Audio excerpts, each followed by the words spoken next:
Begitu, Bapak Ibu, Baraya, silahkan kalau ada yang mau bertanya dan ingin didiskusikan, mangga silahkan. Saya kembalikan kepada moderator.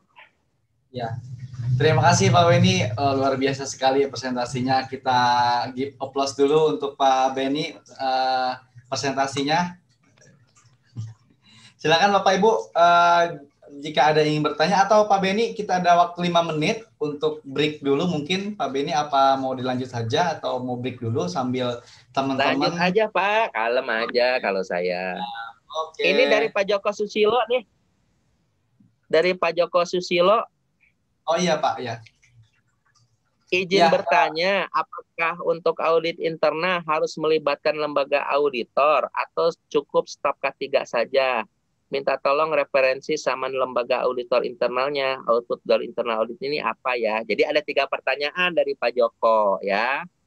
Untuk internal audit, apakah harus melibatkan lembaga auditor atau cukup staf K3 saja? Ingat, tipe audit yang tadi saya kemukakan, ada tipe 1, tipe 2, tipe 3 ya tadi. Jadi pihak 1, pihak 2, pihak ketiga. Untuk internal audit cukup dilakukan oleh internal person di perusahaan itu. Cukup.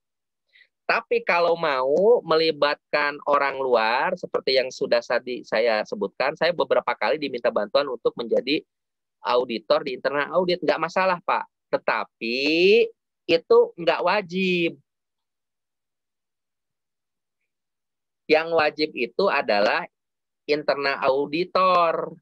Dibuktikan oleh 2. 1, syarat kompetensi, ada sertifikat pernah mengikuti internal audit training, ditambah dengan surat penunjukan, Pak Joko.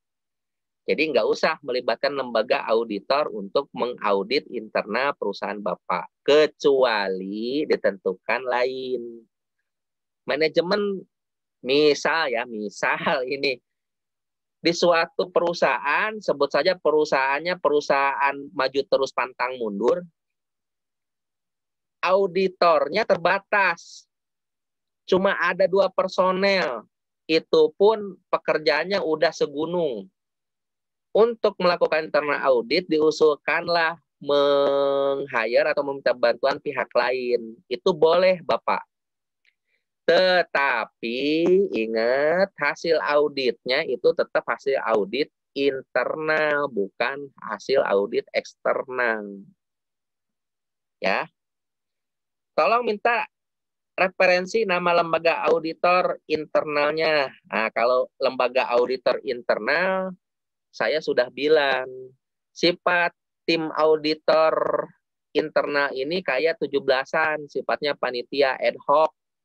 Kalau mau dekat dengan event, dibentuk. Kalau sudah selesai, dibubarin. Gitu, Pak Joko.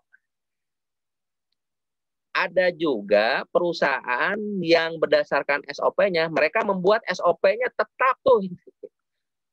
Panitianya ya nggak apa-apa, tetapi yang namanya program audit, yang namanya internal audit biasanya kan berkala. Nah itu saya lebih memilih itu ad hoc, Bapak Ibu. Jadi ad hoc itu artinya dibentuk ketika mau event.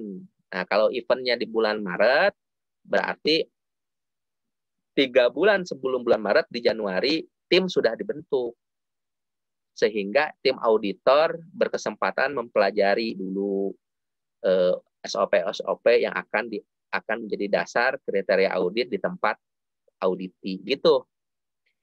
Output dari audit internal ini apa ya? Nah, outputnya adalah laporan internal audit berupa temuan baik kesesuaian maupun ketidaksesuaian. Ingat, audit ini mencari kesesuaian, bukan mencari ketidaksesuaian. Kalau niatnya udah mencari ketidaksesuaian, repot. Tapi carilah kesesuaian. Ingat, di mana-mana di dunia ini ketika kita mencari A, pasti akan ketemu B. A+1+2+3. Nah, itu dicatat. Itulah ketidaksesuaian. Ketidaksesuaiannya ini kalau masih berupa potensi namanya observasi. Kalau ketidaksesuaiannya ini menyebabkan berhentinya kegiatan operasi, itulah kategori major. Atau ada tindakan bahaya yang dilakukan oleh orang per orang ketika kegiatan audit dilakukan. Misal, ketika kita ke lapangan, teridentifikasi atau ditemukan orang naik ke atas atap tanpa peralatan safety. Minor, mayor, mayor kalau saya ya. Forklift dijalankan dengan ceroboh, ban gundul, wah segala macam. Ketika ditanya, operatornya sudah 2 bulan expire, sionya. Nah, loh. Ketika dicek, remnya blong. Wah, Baraya masih mau ngasih minor. Nah, kalau saya major. Gitu, Pak Joko. Bagaimana Pak Joko? Pak Joko Susilo, apakah sudah terjawab pertanyaannya? Ini ada yang raise hand dari Pak Sukardi. Langsung saja Pak Sukardi, dibuka mic-nya. Ya. Monggo Pak. Selamat siang, Ya, selamat siang Pak Denny dan teman-teman semua. Mohon izin, kami tertarik ini karena kami bergeraknya di bidang jasa pengamanan, jadi beda dengan perusahaan-perusahaan tambang dan lain sebagainya Pak Denny ya. Siap Pak Sukardi, lanjutkan Pak Ya. Sukardi. Oke Pak Denny, Pak Benny. Gini, kami kan kebetulan mengketiban sampur juga ya, karena di tahun pertama kita punya ahli K3 umum, kemudian resign dan saya tidak sengaja akhirnya ditunjuk di pelatihan K3 umum, sehingga untuk melanjutkan di tahun kedua gitu kan, jadi belum pernah ikut tapi ketiban sampur juga. Ini kesempatan untuk belajar juga. Terima kasih banyak di Baraya gitu. Selamat Pak Sukardi, welcome to the club. Terima kasih, saya buka mic-nya Pak ya. Gini Pak, problem kami kita belum ada apa namanya ya tadi ya, tim internal audit. Tentunya kita harus bentuk dan tersertifikasi lah sebagai tim owner audit. Yang kedua, kebetulan kantor kita ini di bulan Oktober, audit eksternal kita akan kunjungan di bulan Desember. Oktober rencana kantor kita mau pindah gitu loh Pak. Ini kan di Jakarta Pak, di Sunter kebetulan nanti. Iya, masih mohon izin. Ini kan kita juga dilema ini, apa yang harus kita lakukan karena orang junior gitu ya, belum tahu apa-apa. Nah, kebetulan di pimpinan kita, Pak Karti, tolong kita bisa implementasikan nggak di perusahaan kita? Kan selama ini kita cuma sebagai prasyarat untuk pemenuhan tender aja gitu Pak. Nah, ini mohon petunjuk Pak Benny ini. Apa yang harus kita lakukan? Siap Pak Kardi, siap. Ini buat Baraya semua juga inti pertanyaannya begini. Jadi dapat kita tarik benang merahnya. Suatu perusahaan baru mengimplementasikan sistem manajemen K3 dan lingkungan di perusahaannya. Kira-kira sampai ke sertifikasi atau audit eksternal itu berapa lama? Ini pakem di lembaga-lembaga sertifikasi, saya selaku asesor, auditor. Jadi begini, waktunya tidak mengikat. Yang penting Bapak Ibu perusahaannya sudah menerapkan atau mengimplementasikan sistem manajemen K3 dan lingkungannya minimal 1 cycle. 1 cycle itu berarti 1 kali internal audit ditambah 1 kali manajemen review. Setahun dong Kang Benny? Enggak juga. Bisa jadi dalam waktu 4 bulan itu sudah bisa melakukan internal audit dan 1 kali manajemen review. Baru itu bisa dilakukan asesmen atau audit eksternal. Ingat Pak Kardi, jika Ya. Bapak sudah menerapkan, silahkan Bapak audit, kemudian Bapak lakukan manajemen review, dari situ lengkaplah sudah satu cycle Bapak menerapkan implementasi SMK3 lingkungan. Waktunya boleh nggak setahun, 3 bulan, boleh kalau siap. Siap. Nah, sekarang Pak Kardi menggantikan rekan Bapak yang sudah meninggalkan perusahaan. Nggak Iya. masalah, Pak. Yang Ya. penting Bapak sekarang istiqomah saja.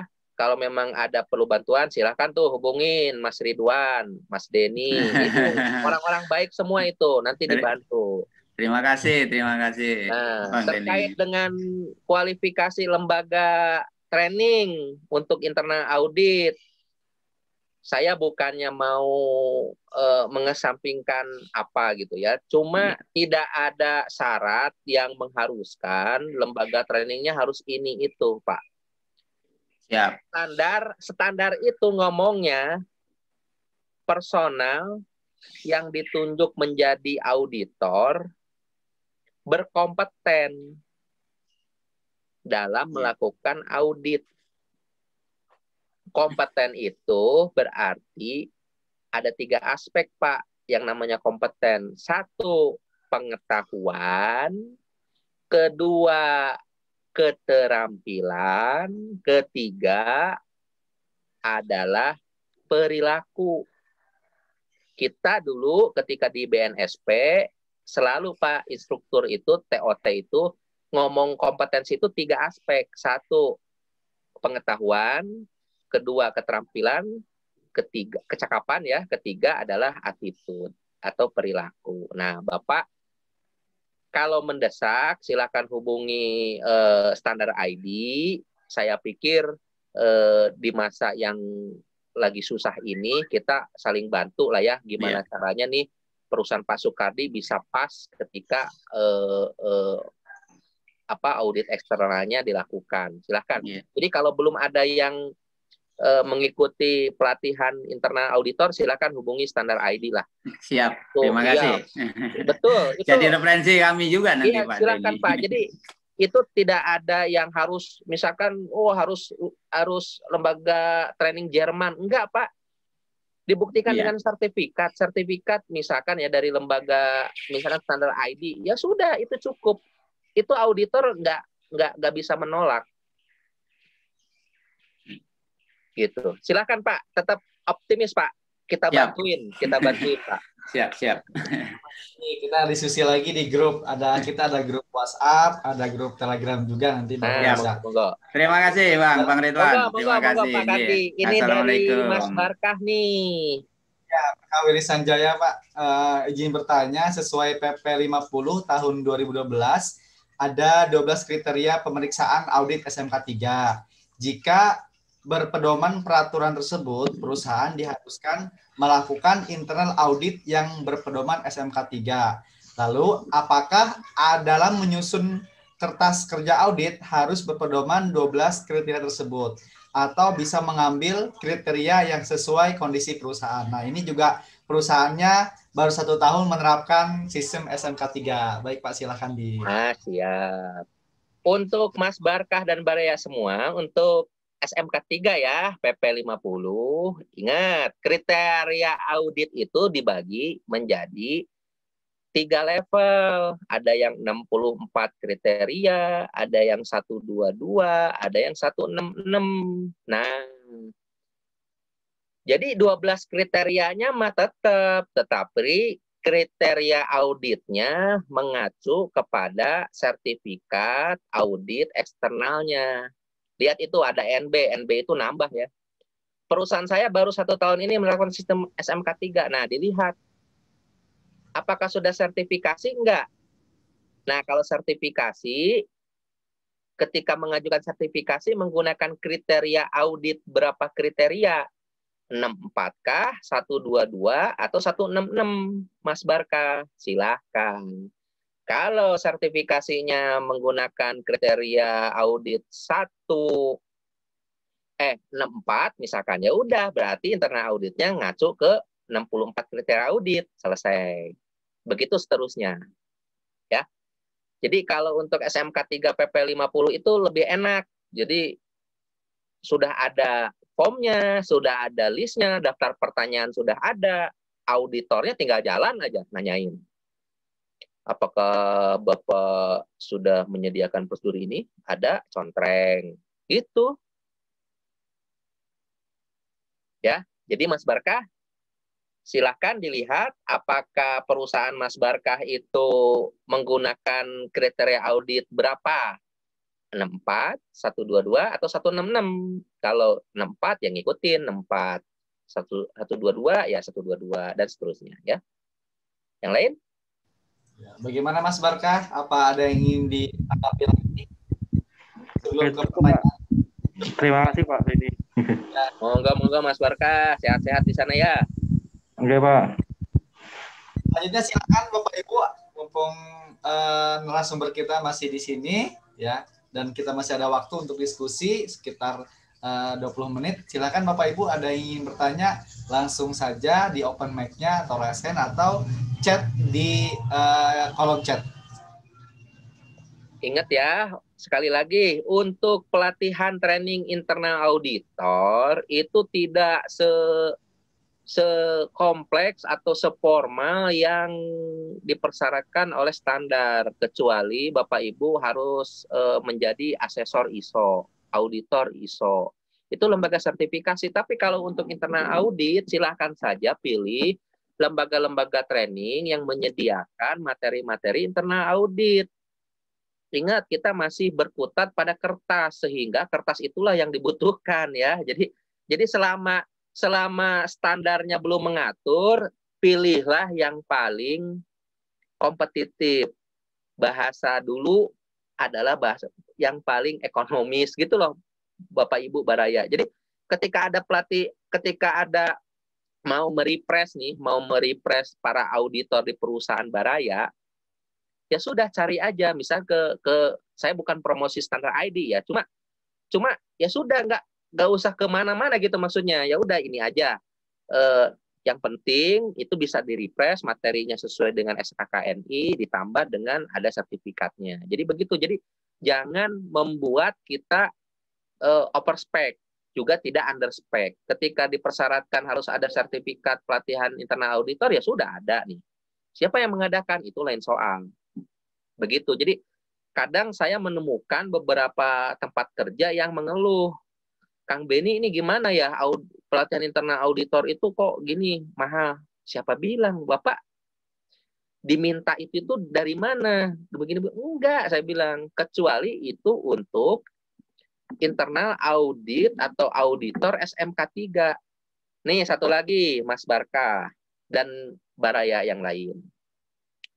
Khusus untuk perusahaan yang sudah menerapkan SMK 3 PP 50, wajib ada auditor yang bersertifikat Kemenaker.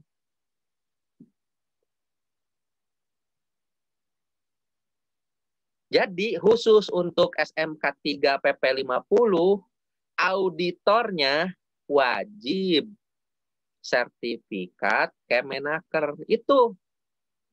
Selain itu, silahkan pakai lembaga training manapun, apapun, monggo. Tapi khusus untuk SMK 3 PP 50, auditornya sertifikasi Kemenaker. Gitu.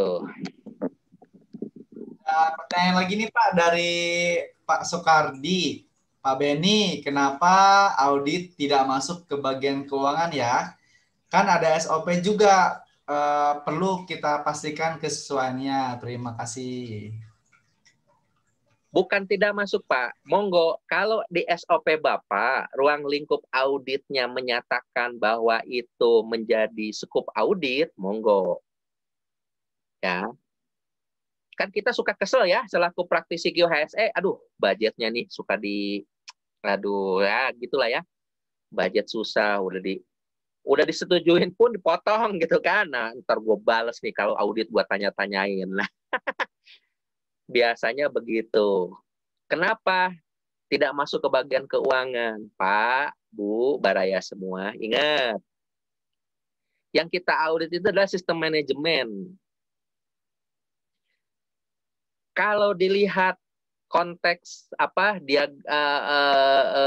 konteks diagram di perusahaan bahwa bagian keuangan masuk ke dalam sistem, ya udah berarti itu harus masuk ke dalam audit juga, dievaluasi, tetapi tidak mendetail. Jadi jangan nanyain duit, Pak. Yang ditanyain itu begini. Kalau bagian keuangan masuk menjadi bagian dari internal audit, misal begini. Bagaimana perusahaan menjamin bahwa sumber daya finansial tersedia untuk kegiatan audit? Nih, kita lagi audit kan? Kita datang ke tempat bagian accounting atau bagian finance. Auditnya begitu nanyanya. Bagaimana perusahaan menjamin ketersediaan finansial untuk implementasi SMK 3, dalam hal ini internal audit misalkan. Nah, nanti dilihat tuh, ada nggak SOP-nya? Dijalankan nggak SOP-nya? Ketika dijalankan, sesuai nggak kenyataan dengan SOP? Misal ini pencairan uang jalan untuk keperluan auditor di Depok maksimal 3 hari. Ini auditornya udah kelar audit, balik lagi ke kantor pusat, duitnya belum turun-turun. Itu boleh, Pak, ditanyakan kalau kasusnya begitu. Tetapi ingat, tidak melulu ke kewenangan dia secara perusahaan. Ini yang biasanya oleh manajemen tidak diikutsertakan. Tapi di ISO pun itu ada klausul bahwa ini biasanya diekskludkan, dikecualikan, Bapak Ibu, karena sifat kerahasiaan itu. Jadi jangan sampai dia rancu antara sistem manajemen K3 dengan sistem manajemen keuangan. Kecuali di RIS. Ya. Kalau di manajemen risiko, keuangan masuk, Bapak. Tapi kalau di QHSE itu tidak.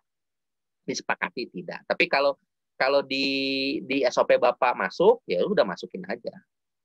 Ya. Lanjut dengan Mbak Siska nih, Mas Ridwan. Ya, ada pertanyaan dari Mbak Siska Jennifer. Assalamualaikum Pak, saya Siska baru bekerja 4 bulan di perusahaan tersebut dan perusahaan ingin melakukan audit SMK 3. Apakah saya jika ingin mengaudit internal harus memiliki sertifikasi auditor juga? Dan apakah CSMS ada kaitannya dengan audit SMK 3? Terima kasih Pak. Silakan Pak ditanggapi. Ya, terima kasih. Monggo. Kita ulang ya, pelan-pelan.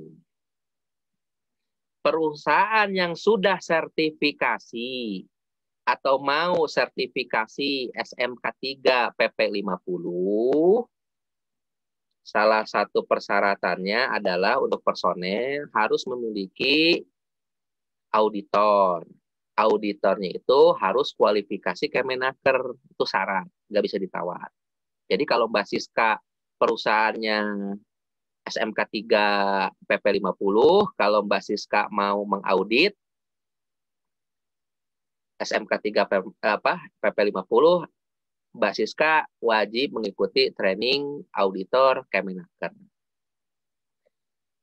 Pak, perusahaan kami juga selain SMK 3 PP 50 juga ISO, Pak, OSA segala macam. Ya, berarti Mbak Siska cukup mengikuti training internal auditor, boleh oleh yang diselenggarakan oleh Standar ID, boleh oleh lembaga-lembaga lain. Boleh internal, boleh.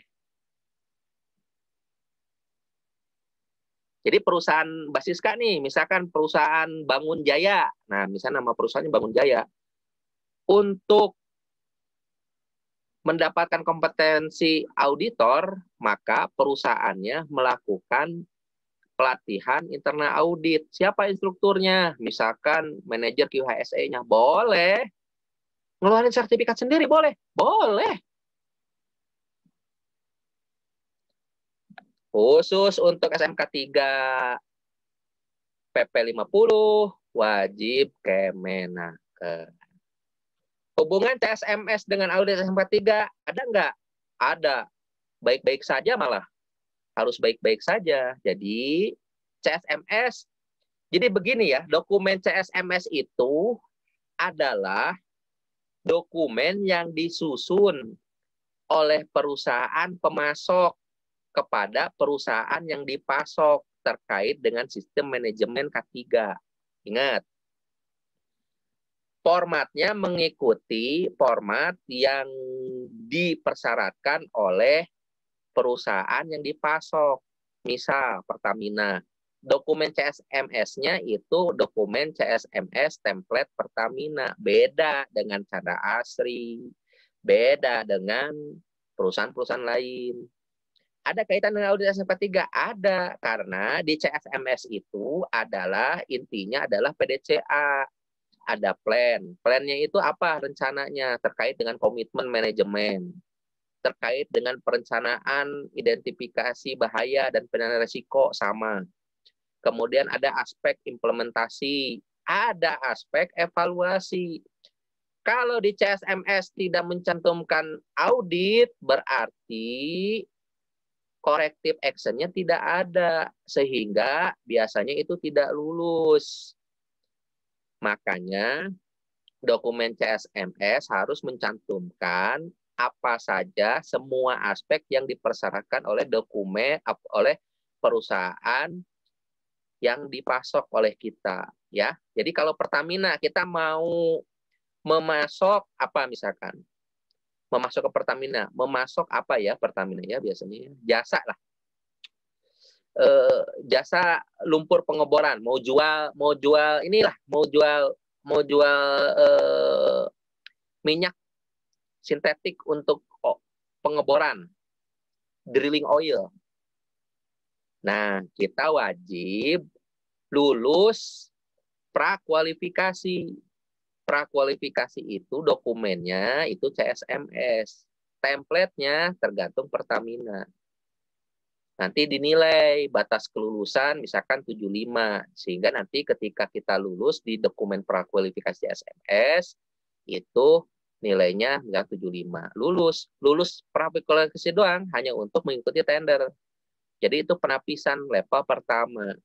Level kedua itu terkait dengan harga. Gitu. Jadi ada kaitannya Pak dengan dokumen CSMS? Ada. Audit SMK 3 harus dicantumkan dalam CSMS. Tidak ada audit SMK 3 CSMS-nya fail. Karena salah satu elemen tidak terpenuhi. Kalau tidak salah, itu untuk audit nilainya 40. Dari total 100. Kebayang ya, auditnya 40 tidak ada. 60-nya udah di korting sana sini ya. Dapatnya 48, batas kelulusan 68. Nggak lulus lah gitu ya. Begitu Mbak Siska. Ya, bagaimana Mbak Terima Siska? kasih, Pak. Ada yang Jangan tanyakan khawatir lagi? Mbak Siska, kalau mau tetap ikutan berpartisipasi, khusus untuk yang ISO-nya ya pakai audit, pakai training yang biasa saja. Tapi khusus untuk SMK 3 PP 50, silahkan ngikutin training auditor Kemenaker. Baik, Pak. Terima Lumayan kasih. lah, nggak lama, 7 hari. Ya, Pak. Masih lama Liga 3 umum ya, Pak.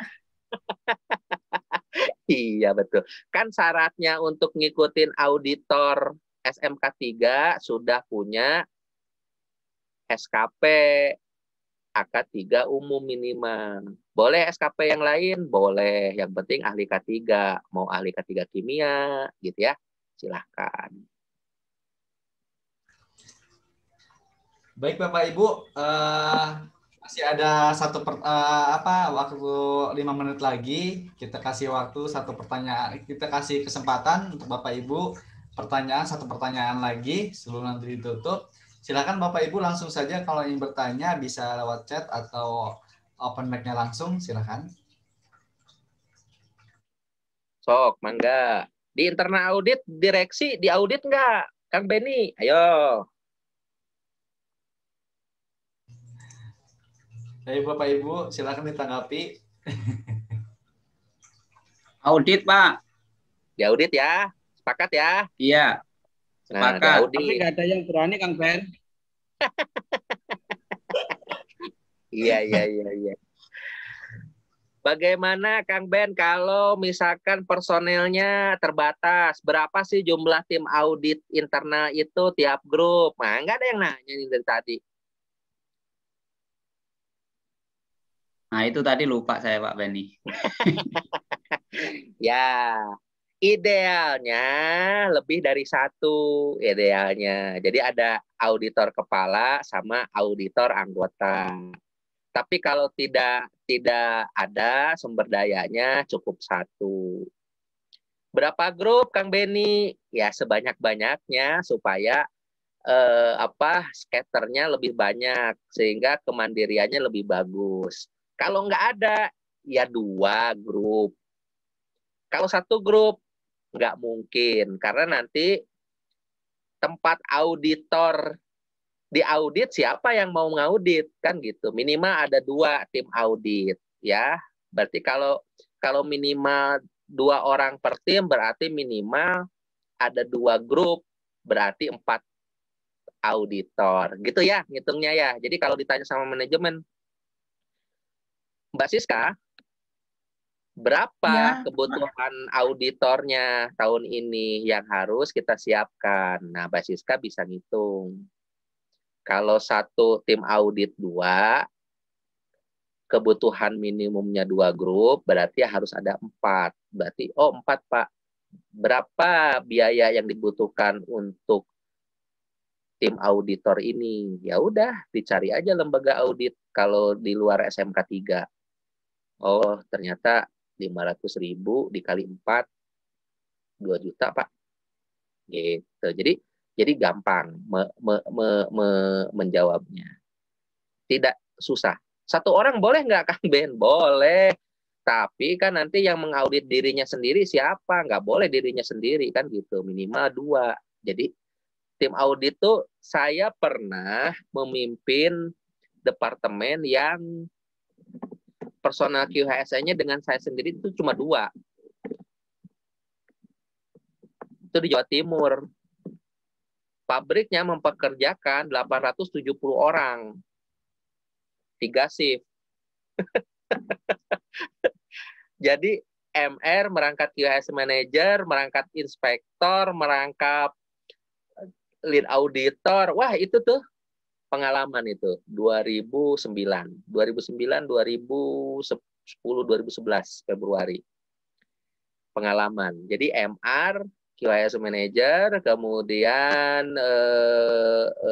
ketua tim audit, setumpuk lah. Jadi sehari itu udah kayak pengusaha. Orang 12 jam paling lama, saya 14 jam. Merangkap Pak ya. Double dong. Tapi dari situ kita belajar, Bapak Ibu. Belajar bahwa begini, gaji kita itu kompetensi kita. Kemudian bonus kita itu performance kita. Jadi makin tanggung jawab dibebankan ke kita, kompetensi kita mau nggak mau kita harus naikkan. Dari situlah kita belajar segala macam. Finance for non-finance kita belajar. Karena bagaimanapun kita bertanggung jawab terhadap kelangsungan usaha ini perusahaan. Bayangin perusahaannya berdiri sejak tahun 74. Sampai saat ini masih berdiri. Dan kalau Bapak Ibu lahir di Perum nih, dulu pernah tinggal di Perumnas. Nah, atapnya itu kita yang bikin. Nah, kebayang tuh ya, 800 sekian personel kita kelola, orang QHSE-nya cuma berdua. Saya shift 1, anak buah saya supervisor shift 2. Tapi nggak masalah. Kayak Pak Soekardi, jangan putus harapan. Makin kita Siap. jalanin, gaji dapat, pahala dapat. Gitu aja udah. Amin. Amin. Mohon doanya Pak Beni, Pak Ridwan. Siap. Ini Nah, juga ini ada dari ya Kang Kang Ben, Denny kalau nih. kalau tim internal audit, siapa emang audit sebaiknya? Makanya saya udah bilang, tim internal audit itu dibentuknya kayak tim 17-an. Ad hoc. Dibentuk ketika internal auditnya mau dilakuin. Dibentuk, ada surat appointment, ada surat penunjukan, ada SK. Setelah auditnya selesai dilakuin, dibubarin. Karena ini bukan lembaga struktural. Kecuali tim internal audit untuk keuangan yang dibentuk oleh Dewan Komisaris. Gitu. Jadi tim audit internal yang distrukturalkan, saya yakin itu bukan tim internal audit untuk sistem manajemen keselamatan kerja, tetapi itu untuk operasional keuangan. Di perusahaan-perusahaan yang besar, Pertamina, itu ada divisi internal audit, tetapi bukan QHSE. Itu terkait dengan pengelolaan keuangan. Semacam kayak Irwasum lah, semacam kayak Irjen, Inspektorat Jenderal kalau di kementerian. Nah, kalau sekarang ditanya siapa yang mengaudit, itu pihak eksternal. Jadi dia tidak bisa mengaudit dirinya sendiri, tetapi pihak eksternal yang dibayar untuk itu. Biasanya misalkan lembaga akuntan publik, lembaga auditor publik, gitu ya. Satu lagi, PJK 3 untuk audit ada nggak? Ada. Untuk sertifikasi banyak. Untuk inspeksi ratusan.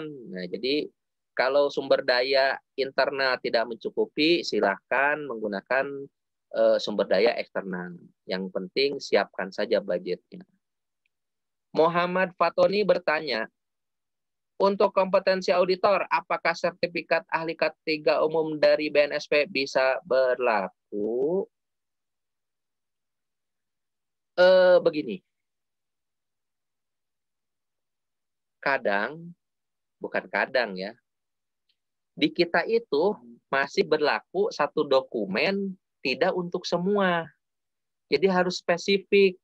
Kompetensi auditor dibuktikan dengan bukti pelatihan training internal audit.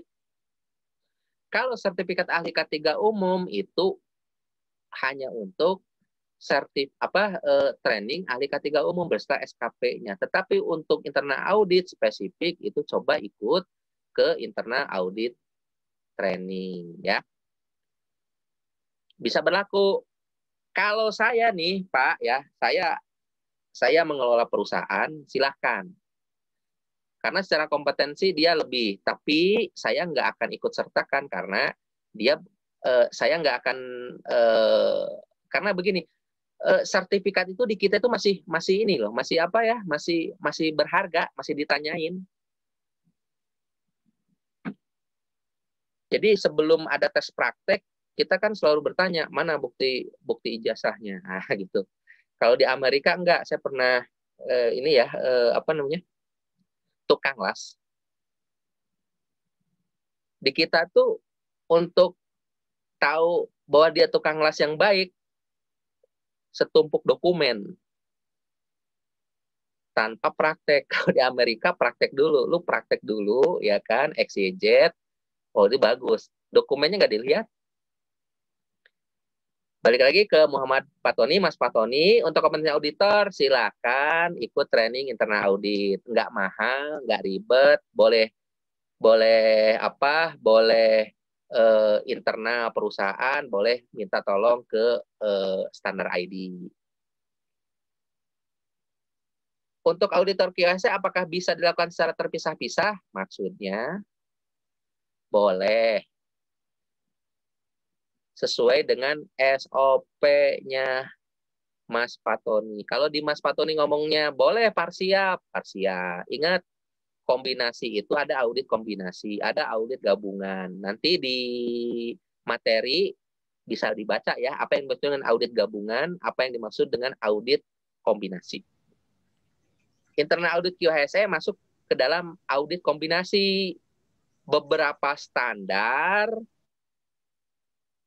dilakukan pada satu tempat, audit kombinasi. Audit gabungan, beberapa pihak untuk satu tempat, satu sistem standar. Gitu. Boleh, boleh. Boleh digabung-gabung, boleh dipisah-pisah, mangga. Sesuai SOP. Tapi bagi saya, efisiensi juga harus diperhatikan. Kalau bisa satu kali gebrak untuk 4 standar, ngapain harus satu-satu? Kecuali diminta oleh prinsipal, kecuali diminta oleh customer, kecuali diminta oleh regulator. Perusahaan kita terbukti dugaan awal mencemari lingkungan. Di audit tuh, nggak mungkin audit quality. Nah, yang diaudit pasti audit ketaatan yang berkaitan dengan lingkungan. 14.001-nya yang dihajar.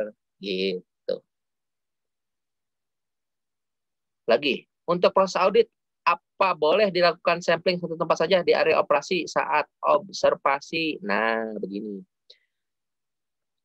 Untuk menentukan satu major, mayor, atau observasi, silakan Baraya terapkan mengaudit satu prosedur di banyak tempat. Kalau ingin mengetahui prosedurnya efektif dilakukan, auditlah prosedur itu di banyak tempat. Sehingga, misalkan, prosedur terkait dengan identifikasi bahaya dan penilaian risiko. Nah, prosedur ini diaudit di banyak tempat, di bagian produksi, produksinya produksi 1, 2, 3, atau di bagian yang lain, workshop, maintenance, engineering. Kalau ada 11 departemen, 50 plus 1 wajib diambil sampling. Jadi kalau misalkan ada 10, berarti 6, sisanya lewatin. Jadi SOP terkait HIRA, ambil samplingnya di 6 departemen dari 11. Begitu, Mas Patoni. Baik, Mas Benny. Ada lagi yang lain? Waktu kita sudah habis ini, Pak. Diskusinya memanjang. Ya, karena memang SKMK 3 juga kita audit juga membutuhkan waktu yang panjang untuk menjelaskannya ya, Pak ya. Mungkin nanti kita ketemu lagi ya, di seminar. Ini cara menyusun program, silakan. Bagi yang pengen mendapatkan sertifikat training internal audit, silakan menghubungi Standar ID karena nggak ada batasan ya, nggak ada batasan harus begini enggak. Jadi yang penting sertifikatnya ada, materinya ada, daftar hadirnya ada. Biasanya eksternal auditor itu meminta sertifikat auditor. 1. Yang kedua, daftar hadir sama materi. Sudah, setelah itu selesai. Kecuali yang khusus dipersyaratkan oleh regulasi. Misalkan auditor SMK 3 itu pasti sertifikat Kemenaker.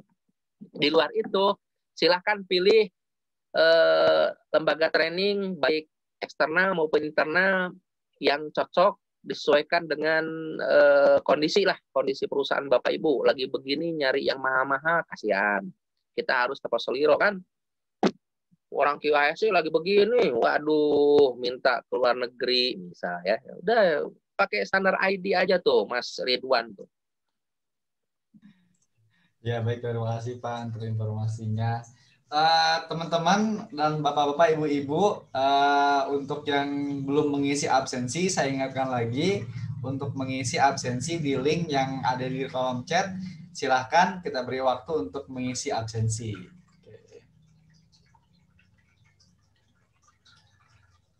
Lalu sebelum kita tutup, nanti teman-teman akan diberikan materi dan juga rekaman video kita pada hari ini. Nanti paling lambat H-7 untuk kita berikan materi serta video dan link untuk video materi kita pada pagi hari ini. Baik Bapak Ibu, sebelum kita tutup, kita berikan aplaus dulu untuk Pak Beni yang luar biasa telah memberikan materi yang sangat luar biasa juga dan pemaparan yang sangat luar biasa. Kita beri aplaus. Ya, terima kasih. Aplaus juga untuk kita semua. Pak Joko, aduh kangen nih Pak Joko nih. Pak Joko ini aktif terus ya Pak ya, Masya Allah. Iya Pak, sehat-sehat semua. Sehat-sehat semua, sehat-sehat semua. Ya. Baik Bapak Ibu, kita buka dulu videonya bagi yang tidak berhalangan. Kita akan ada sesi foto bersama. Ini juga bukti untuk administrasi kita selain dari absen. Baik, kita akan foto di halaman pertama dulu ya.